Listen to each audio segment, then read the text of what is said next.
Birmingham. It's just a quick race, one lap, everything's set to easy. You can see the dynamic racing line on here, which has been used in many a racing game now. We actually feed some more info back to the player as well through driving aids. For example, on the easiest difficulty mode, you've got a steering assist which helps you lean into and out of the corners.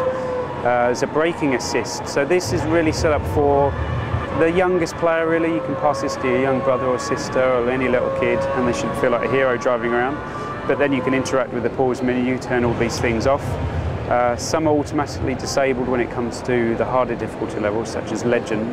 It becomes a real challenge, and I suspect when you turn all these options off, it's for really the kind of person that's using a steering wheel. It lets you feel what's going on with the car really. You're having to be very careful with the brakes, very easy on the throttle in the wet conditions. It's a completely dynamic weather system, so on certain tracks in career mode, for example if we come to Belgium, which we're driving around now, the weather is extremely unpredictable. It really kind of mixes the races up for the player. So if you're for example, the last into the first corner, it doesn't mean it's race over. It means you've got an opportunity later in the race if the weather starts to change. Maybe you'll decide to jump into the pits early. You'll jump to wet tyres and get the jump on the other guys as they pit in traffic. If I restart the race now, we'll race against some of the AI cars. They're on an easy difficulty level at the moment. You can see the driver tags above them. This is something you commonly see in multiplayer games with human opponents. But we're toying with the idea of actually using it in single player environments now so that you can see who your immediate rivals are on the racetrack. So if you're coming around to lap a few people, you're coming up on a bunch of cars, you'll be able to identify the ones that you are actually competing against, the ones that are more than likely to block you, the ones that you're going to have to challenge out on the circuit, and see which cars are meant to be letting you past. If I turn some of these things down now, turn the dynamic racing line off.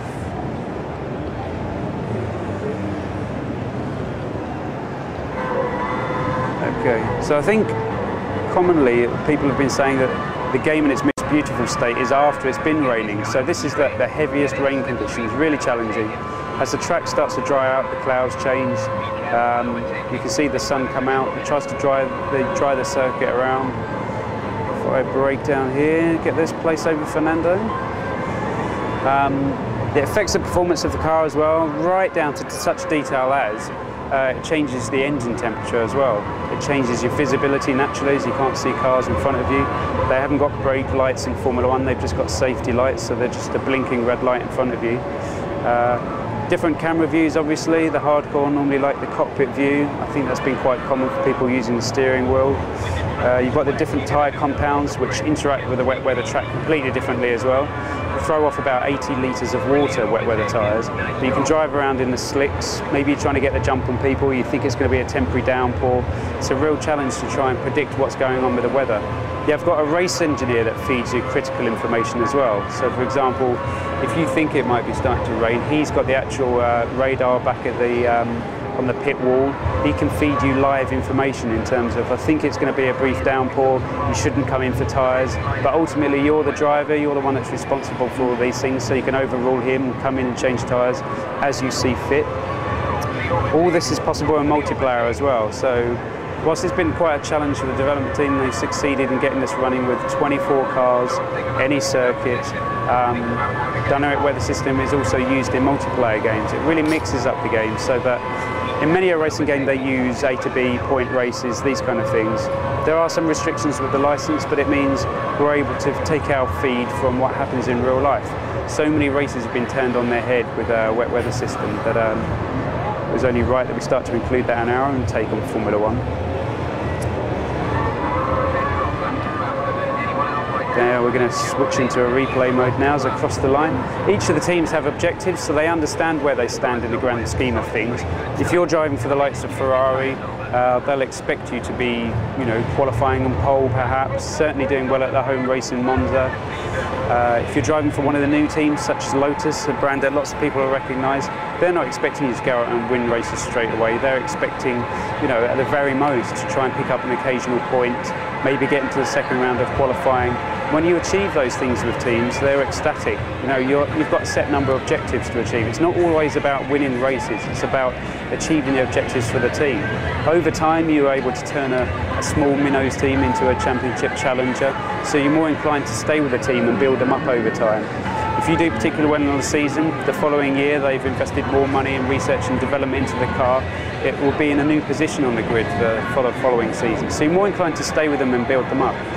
But should you want to start an easy career mode, jump to the teams that you recognise straight away, you can choose a 3-season career. That opens up a few more teams by giving you a little more reputation. So you can drive for the likes of Williams or Force India. Teams that are capable in good conditions of trying to take a race win. But what you really want to do is get to the prestige teams, and we class them as outfits such as Mercedes or Ferrari, these kind of teams. Teams that would be expecting you to win in championships, not only for a single year but multiple years. You can use the media in the game and the paddock to feed back on how you think your performance has been in relation to your teammate who's a key character in the game. They also ask you to identify your championship rival over time, so that if you're able to beat the championship rival at the end of the season, it gives you a huge XP boost and could also open new doors, new possibilities for you. You could be the #1 driver in a team, so team positions are actually important. You can be #1 and equal or the second driver. This feeds into whether or not you're likely to get the upgrades before your teammate. So you can actually change the course of your car development as well. If you're the #1 driver and you've got a particular driving style, over time you can actually meld that construction of the car to suit your preferences, sometimes at the detriment of your teammate, which will help you further in the championship season. So Formula 1 2010 will be out this year. It's September 24th in Europe and I believe 21st in America. It's going to be out for 360, PC and PS3.